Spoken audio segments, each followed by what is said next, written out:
Do you want to know what a real Jagged Alliance fan does? You guessed it, he completely ignores the release date of sequels. I wish to say that this one came out on the eve of Jagged Alliance 3, but it is what it is. This won't stop me from recapping what the second entry of the series brought, and especially why it's such a revered game.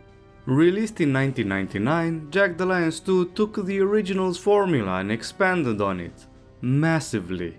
The story features the fictional country of Arulco, which fell under a military dictatorship. Approached by the monarch in exile, he hires you to dethrone his wife with the help of a lot of lead and release the country from her iron fist. To do so, you hire mercenaries, equip them, and fight your way into controlling more and more of the country. Beyond your employer's life savings, your primary source of income will consist of the nation's gold mines found in most of Arulco's towns. This is the foundation of one of the most defining classics of the turn-based tactics genre of the late 90s.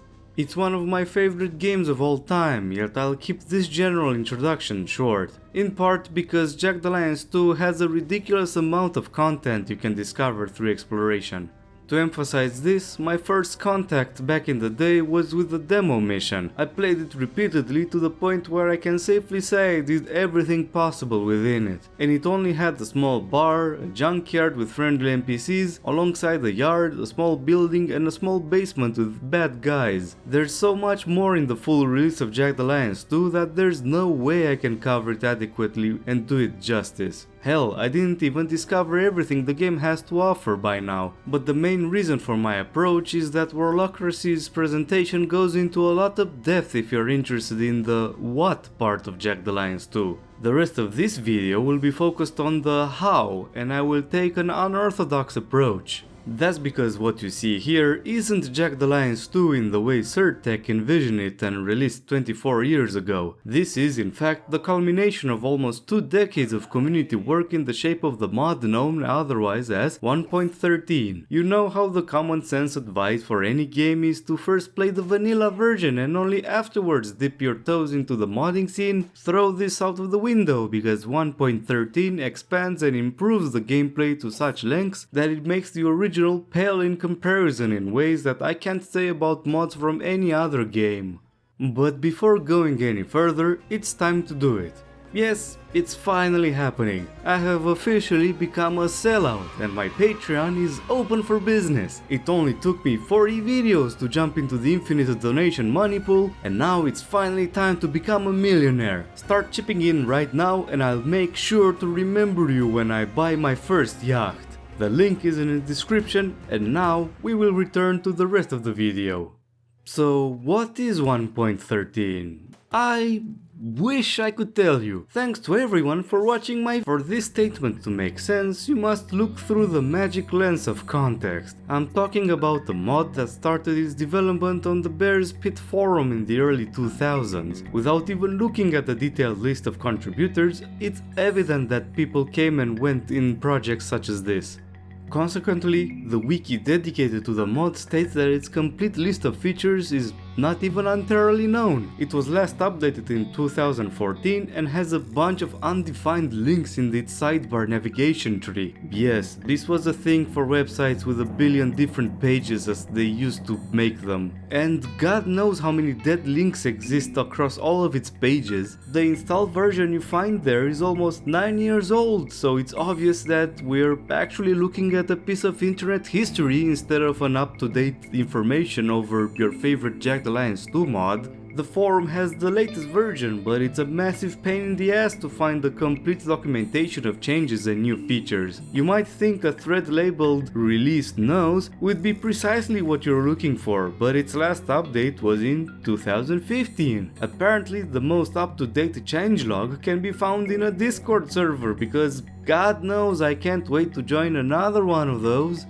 But fret not, the people gave up on using an SVN server which still has older content in favor of a GitHub. Finally, something that makes more sense to modern sensibilities. Oh, just kidding, its listed documentation is mostly a summary presentation of 1.13, which redirects to the wiki and links to a OneDrive repository that no longer exists. Thus, we return to the forums, where a kind user named Depri made his own builds and his thread still has updates from around last year.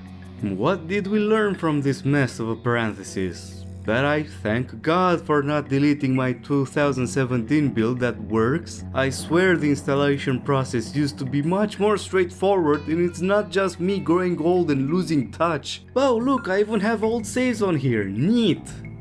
Did you think this was the end of it? Oh boy, we aren't even at the best part. Weeks after I've gone through this merry-go-round, I needed to find something regarding resolutions. Because while technically you can play in 1440p, it only works by zooming out the map on its entirety. Far from ideal. While digging for information, I found random mentions of the Jenkins project, a site where you can easily download every version of 1.13, including the latest version. Well, this would have been really fucking helpful a week ago. Oh, will you look at that? It was hidden in the middle of a humongous post on one of the pages I already visited before. Don't you just love the feeling of convenience and clear information? Because I sure do for fuck. By the way, just use laptop resolutions because otherwise the game will look like crap. To close this chapter, this mod comes from a time when they demanded much more tinkering and involvement from everyone wanting to play them. But on the other hand, the list of changes it brings puts to shame any non-overhauling mod out there. Despite the new features I'll describe later, I see them expanding what already exists in the vanilla game. There's nothing fundamentally changed and you can play it very similarly to how you would have played the game as it was before. Hence, it's not an overhaul mode. I know some will disagree with my interpretation of the definition due to the extent of the changes, but at least it's clear where I'm coming from. First, it offers compatibility with modern systems and fixes many game-breaking bugs. It sounds less impressive if you're unaware of just how buggy the vanilla Jagged Alliance 2 was. One of the most recurring issues was that the game was entering a state of infinite loading while processing the AI's turns. It doesn't sound like much nowadays, but in 1999 you had to restart your PC since it locked your entire system whenever it happened. Alt-tabbing wasn't possible either. To be more precise, it wasn't a thing at all back then. The concept of alt-tabbing from a game into another program was so alien that attempting it resulted either in crashes or atrocious performance. But now, fortunately, there's a fix provided by another kind member of the Bear's Pit forum over 2 years ago. This side of features can also be found in the Stracciatella mod for those who don't want anything different from the original Jagged Alliance 2 experience. I have no experience playing it, so I don't know how stable it is, so you've been warned. The first new feature worthy of mentioning is the inventory overhaul. Vanilla Jagged Alliance 2 was already verging on the gun porn territory, but 1.13 dials that up to 11. Unfortunately, I cannot accurately show how many were added, so I'll just have to take the 2014's wiki ballpark of hundreds at face value. This is only the tip of the iceberg because there are just as many new attachments. Scopes, grips, mag extenders, barrel attachments, and stocks are all present as options to vastly change the way each gun behaves. And remember that the game actually considers compatibility because you can't swap items from an SMG to a sniper rifle, and what works on an AR platform doesn't fit an AK, just as an example. Then you add in stuff like different ammo types for each caliber, different magazine types for each caliber, a whole bunch of new grenades both for throwing by hand or using with a launcher, and there's a lot of other stuff that I didn't mention. The inventory changes also regard the system itself. Each mercenary has more places where he can equip items, including a large variety of backpacks, holsters, jackets, and the list can go on. This has profound implications over gameplay, because where you take an item during combat influences the action points consumed. For instance, taking a grenade from a pouch designed to hold it will be quicker than taking it out of the backpack. Another advantage is that each carrying item can have pockets dedicated to particular types of items like grenades or magazines. Because of this, you can equip each mercenary with the items that best fit with their arsenal on the field. For instance, there is no point in giving a revolver to a mercenary using semi-automatic pistol holsters. By the way, drinking game idea. Take a shot every time I say for instance. Enjoy your alcoholic coma, I guess. The added inventory also creates the possibility of having a more comprehensive array of roles within a squad. Before, you primarily relied on rifles and the occasional sniper, few SMGs, and the rare appearance made by grenades and rockets. Now, partly because the overall difficulty is higher and you face more enemies in fights, you are pushed towards favoring your mercenaries' unique traits. Heavy weapons such as LMGs and grenade launchers are more necessary than ever. The plethora of SMGs allows your less accurate mercs to cover support roles and be more mobile, while your spearhead units do most of the killing. Even within these roles, the variety of attachment choices means that you can choose each team member's roles during fights in great detail. I'd rather my medics be busy carrying a lot of medical equipment alongside lighter SMGs than having big guns and struggling to move during fights, for instance.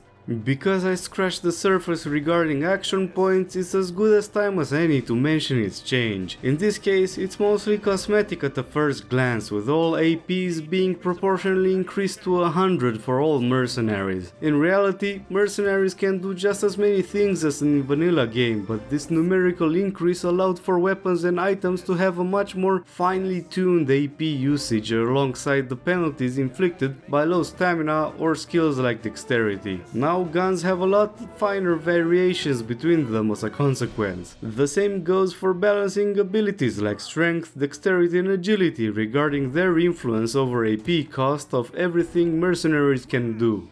Another aspect where 1.13 excels at is presenting information. Granted, Jagged Alliance 2 went leaps and bounds from the original game's dire lack of transparency, but 1.13 allows the player to check every little detail regarding AP consumption well in advance. You know exactly how many you consume when you aim at an enemy and see how each attachment modifies this number. You know how much you spend when reloading a gun, and if you completely emptied it, chambering the next round comes with its own cost that you can find in the weapons information. On the topic of information, I am massively grateful to the kind soul who thought out the line of sight visibility hotkey. I complained that the original Jagged Alliance had significant issues with its line of sight that were exacerbated by the complete absence of any way to see what a mercenary could see. Vanilla Jagged Alliance 2 improved how lines of sight worked, but more importantly, it offered the way to see them. At the press of a button, you could see the exact locations your mercenary were able to see. This is a bit embarrassing for me to admit, but when I first wrote this segment, I could have sworn that this was a 1.13 feature alongside the Show Best Cover hotkey. Well, this was utterly false. Even better, it's also influenced by the sights you use, which is huge help when you're playing with a sniper. And you'll want a sniper in your squad because of the chance to hit mechanic changes. In the vanilla Jagged Alliance 2, aiming before shooting was identical to the series' first game. The more action point you allowed for aiming, the more accurate the shot was. The formula was a mix of the distance to target, the mercenary's marksmanship, and the gun's accuracy, and a few other things like visibility, attachment modifiers and so on. Unfortunately, this old system has two drawbacks that stick out even more in the context of 1.13. Firstly, the overall accuracy certainly does not match the new arsenal. The vanilla game already had the late game where your geared up top mercs hit most of their shots with surgical precision. Imagine now how the game becomes after you add in a bunch of new guns and a plethora of attachments that give you bonuses to accuracy over many types of ranges. As a result, the new chance to hit system has additional variables meant to make accurate shots more difficult to achieve. For instance, enemies changing locations between shots gives a penalty to accuracy. In other words, if your opponent moved between turns, he would be harder to hit than if he remained in the same spot. Firing at multiple targets in the same turn also comes with a penalty due to the same reason. Naturally, this applies to your mercenaries as well. You can stay in the same spot to hit your enemies easier, but by doing so, they're also getting better odds of hitting you. This adds another layer to your decision to keep your troops mobile during fights. A great thing you can do now is to use one of your mercenaries as a spotter for their sniper. Even if a sniper is too far away from his target, the fact that the teammate can see it allows the former to pull off shots at ridiculous distances that were impossible before. Of course, this comes with big accuracy penalty, but having a sniper trait helps mitigate it. Since many snipers consume a lot of action points to set up and fire, using spotters for vision is the best way to let them do what they do best instead of wasting entire turns just moving them around.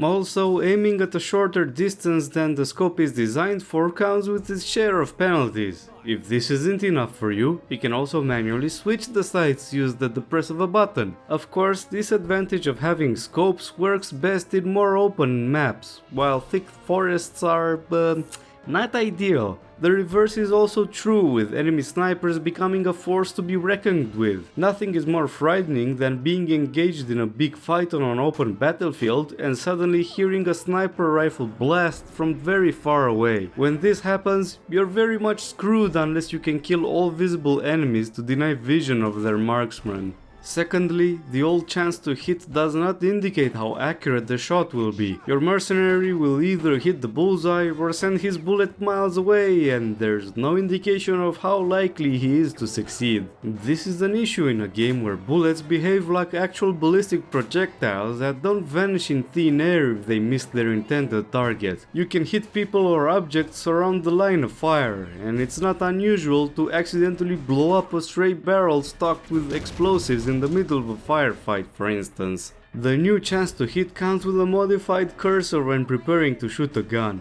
The crosshair shows up is in fact reproducing the most likely area a bullet will travel towards. Not only that, but it correctly represents the accuracy difference between different mercenaries, weapons and other variables that come into play. The path of the bullets is calculated after their shot, but they'll still reach an area inside the circle. Since bullets travel in three-dimensional spaces, they can and will often travel beyond where the ring was drawn. But it offers more information than the old indicator, which only tells you how many action points is spent.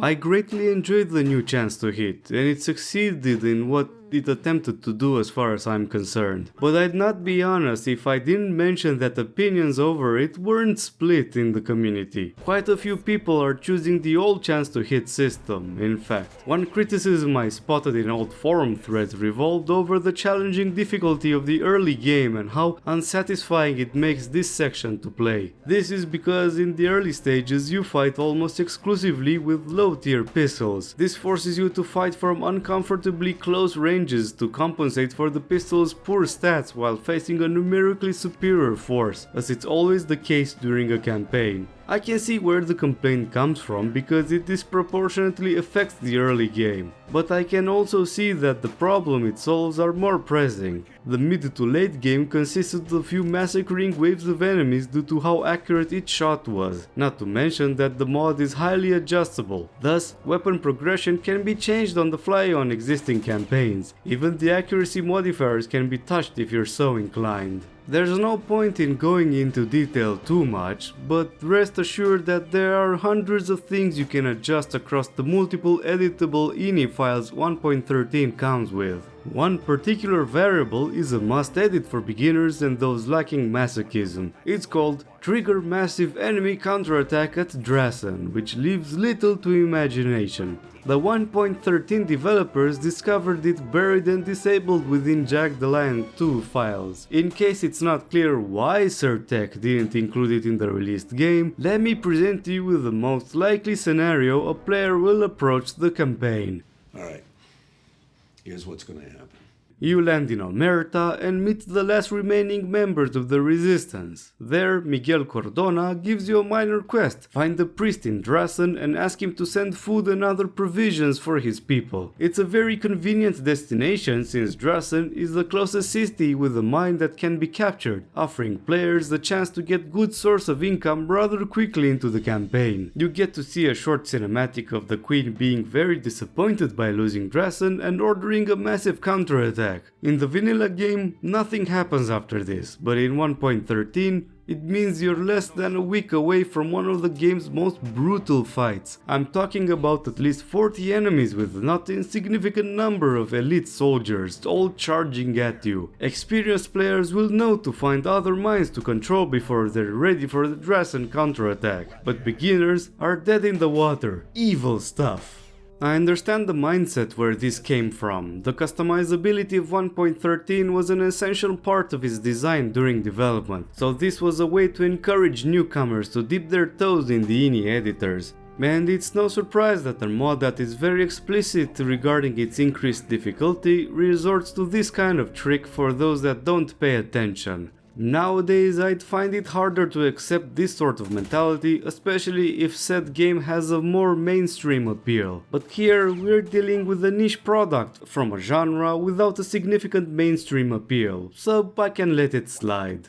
So, after all this, what is 1.13? I think the best description would be that it's a vast improvement of the management aspect of the game. Sure, there are changes to AI or the general tactical interface, and the RPG elements are also tweaked, but not on a fundamental level. This particular point was a subject of a disappointment for many in various old forum posts I've read. I agree with the sentiment, but I also think the project's focus should lie elsewhere. The groundwork laid out by vanilla Jagged Alliance 2 is already extremely complex. If you were to list all the abilities and traits and explain how they interact with each other in detail, you'd make a video so long you'd make Joseph Anderson blush.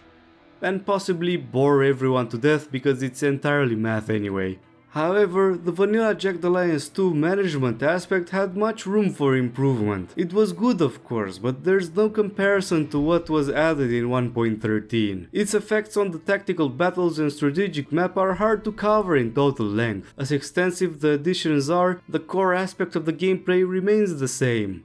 One of the most significant changes is how much better you can manage your strategic map with the help of specialized inventory and mercenaries. Since Jagged Alliance 2 allows for controlling a lot more mercenaries than the original game, you can coordinate multiple squads across the map. You can intercept patrols while simultaneously attacking a SAM site to increase the safe airspace at your disposal. Other small squads can transport heavy inventory like medical equipment or toolboxes to your fighting teams. You can even coordinate multiple squads to attack a sector from various angles. Because of this, the game has become a very competent strategy game.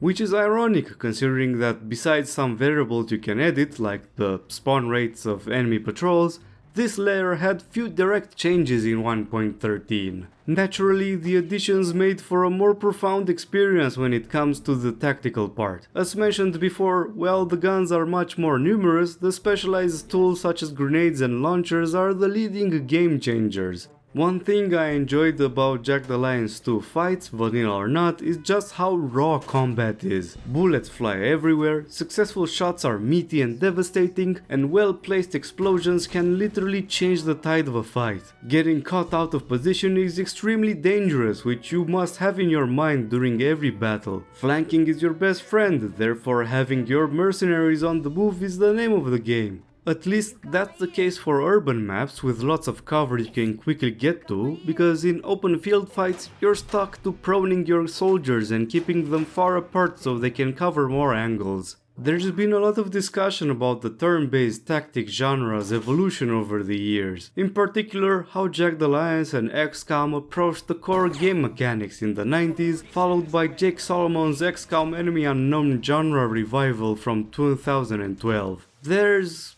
quite a bit to unpack in this one, but I swear it connects to what I was just saying before this. It won't stop me from diverging to a different point, but it's not like I tried to avoid that anyway. My position is that I'm a massive fan of the old action point system used by the former games. I find it offers much flexibility regarding tactical decisions, enhancing the depth. You can choose how far you want to move or how often you want to shoot at an enemy. You can move that unit at different distances and be left with other tactical options according to your choice. The action point cost of any action is something that, while not necessarily mentioned directly from the start, you can remember after playing for some time. Man, don't get me wrong, I like Jake Solomon and Firaxis' work with XCOM Enemy Unknown. It has done a fantastic job of breathing some life not only into the XCOM franchise, but in the turn-based tactics as a whole as well. I'm not alone in saying that he single-handedly brought the genre back to the mainstream gaming space. I value his work and dedication greatly, but I really dislike the 2 action per turn philosophy it brings. It's undoubtedly a very simplified take on the old system. All soldiers having only 2 actions at their disposal reduces tactical flexibility. It also clashes with how enemy movement is designed, because spotting an enemy triggers the whole pod and gives them a free half turn in which they can hide in cover. God, how much I dislike that half move. In XCOM 2, the issue persists, but at least you still have the opportunity to sneak around before triggering combat. Despite the movement system, both games have a lot of tactical depth because of their vast number of abilities. As a consequence, it feels more gamey instead of a tactical simulation. So while I still see traditional action points as the superior system, I can understand why Solomon changed it. Their cost is not 100% predictable, since many factors besides the raw values could influence it. As we know with older games, the math behind was very complex and utterly untransparent unless you open up the game files and tinker with them. There's a 10-year-old Polygon article that goes into much detail in showing just how dedicated Solomon was to bring a new XCOM so far after the heyday of classical turn-based tactical games. He noted that he started with an experiment of simply porting the old games into a newer engine with fancy graphics. After working for almost a year for the prototype, he presented it to the rest of Firaxis, and the reactions were mixed at best. On the love side were hardcore fans of the original XCOM, who shared Solomon's affinity for the complexities of the game. On the hate side was everyone else, who couldn't understand what they were even looking at. The realization started to sink in that Solomon and his team had wasted more than a year designing a game that, outside of a small core group of passionate fans, would be a complete failure. The new system is easy to understand and still allows for a decent chunk of tactical leeway. Additionally, the maps in both XCOMs are tailor-made to favor troop movement during combat to garner an advantage. Even if it doesn't feel like a military tactical simulation, it's sufficiently complex to satisfy veterans of the genre. There was an additional thing that Solomon tried to address with these titles, and it was a problem that plagued all turn-based tactics games in the 90s and early 2000s. Alpha striking. What is that, you might ask? Well, alpha striking is positioning your soldiers in the most optimal way to create the most considerable damage for your opponent while they're unaware of your presence. In other words, it's an ambush followed by your best attempt at a cleanup job in the turn right after firing your first shot. Basically, it's a "the trees are talking in hot lead" scenario. In Jagged Alliance 2, you do a lot of that, which is further helped by the fact that enemies can only spot you if they look in your direction and your soldier is visible enough. If your guys wear camouflage, don't use it, it's crap and wears off way too fast to be worth it, and that's not even considering that there are way too many types that only work in specific environments. If your guys wear camouflage, are hidden against large cover, are prone in tall grass or are fighting in the dark, they have even bigger chances to sneak as much as they can before lighting their enemies up. This is no joke, you can do pretty efficient massacres if you're patient and careful enough, saving yourself a ton of hassle in the process. Considering that, more often than not, you're fighting against bigger numbers, you're essentially encouraged to rely on this tactic as often as you can. especially since once the first loud shot was fired, enemies converged to your position with everything they've got. Even with the AI adjustment, they still kind of zerg rush, not gonna lie. If you fight in extensive open areas, this spells a lot of trouble. So it's not rare to simply prone your mercenaries, cover a wide arch with their vision, and continuously shoot at everything that moves without many options to do some maneuvering. That's one reason I'm happy about the increased utility of long-range snipers, that's for sure. Damn, it feels good to pick these guys up from a distance. I don't mind alpha striking as a concept. It's incredibly satisfying to take your time, plan out in great detail, and pull off the first shots with devastating effects. But its reliability as the single most effective way to open hostilities means that every fight will be started more or less with something similar. As I said before, the 1.13 early game makes this even more egregious because your attempts at alpha striking are not likely to work out well, and afterwards you're stuck with long-range fights that are closer to stalemates than anything else. Fortunately, as the game and arsenal advance, things become much more intense. Prolonged firefights give way to increasingly lethal encounters where every misstep is punished severely. This is another aspect where Jagged Alliance suffers compared to XCOM, specifically the character system. Don't get me wrong, each mercenary has its own lines and distinct characteristics, making for a very memorable gallery to choose from. But precisely because of that, you are pushed into not taking risks during fights. A dead mercenary is one less character present in your campaign. So you're encouraged to play in ways that are not what some would call fun, to avoid depleting the mercenary pool. That or save scumming. Did you just see that bullshit? What the fuck, man? Of course I'm gonna load. In comparison, XCOM relies on random soldiers. Of course you get upset when someone more experienced hits the bullet or plasma, but that's only an excuse to push your rookies in the front lines. Do the meat grinder with them, I say.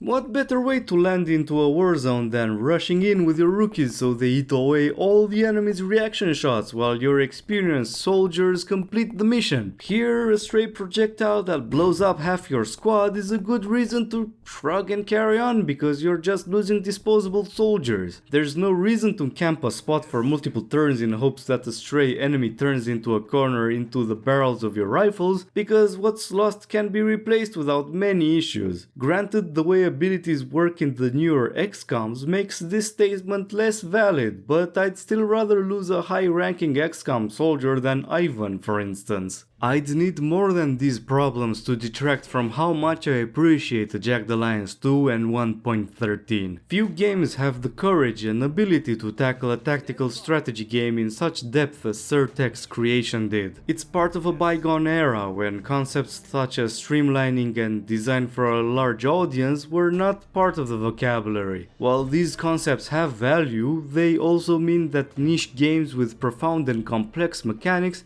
are the first to go on the chopping block. I won't lie, Jagged Alliance 2 can feel archaic at times and clunky to control. It lacks a lot of features that we take for granted nowadays, and some of its features are severely undercooked. Such is the case with melee combat and the possibility to sneak up behind enemies and silently kill them with a knife. It can be done, but it's very clunky to pull off, and the rest of the game is clearly not designed to favor such a gameplay style.